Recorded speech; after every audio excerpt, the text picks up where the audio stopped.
السلام علیکم۔ P T I کی ریلیوں پر پولیس ٹوٹ پڑی، درجنوں کارکنان گرفتار۔ کراچی میں کلفٹن 3 تلوار پر پولیس اور پی ٹی آئی کارکنان میں شدید جھڑپیں ہوئی۔ کیا آپ حالات حاضرہ سے آگاہی حاصل کرنا چاہتے ہیں؟ خبر کے پیچھے چھپے اصل حقائق جاننا چاہتے ہیں تو ابھی سبسکرائب کیجئے دل مل پاکستان کو اور ساتھ ہی گھنٹی کے نشان پر کلک کر دیں۔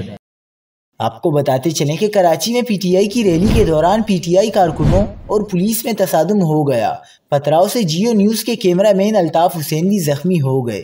3 تلوار پر تقریر کے دوران پی ٹی آئی کارکنان اور پولیس میں جھڑپ ہوئی۔ پی ٹی آئی کارکنوں کی جانب سے پولیس پر پتھروں اور ڈنڈوں سے حملہ کیا گیا۔ پتراؤ سے ایس ایچ او سمیت متعدد پولیس اہلکار زخمی ہو گئے۔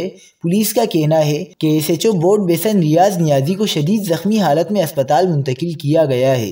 پولیس نے لاٹھی چارج اور شیلنگ کر کے ریلی میں شرکت کے لیے آنے والے کارکنوں کو منتشر کر دیا، جبکہ متعدد کارکنوں کو گرفتار بھی کر لیا گیا۔ اس دوران ٹریفک بھی معطل رہی، جو کہ کچھ دیر بعد بحال ہو گئی۔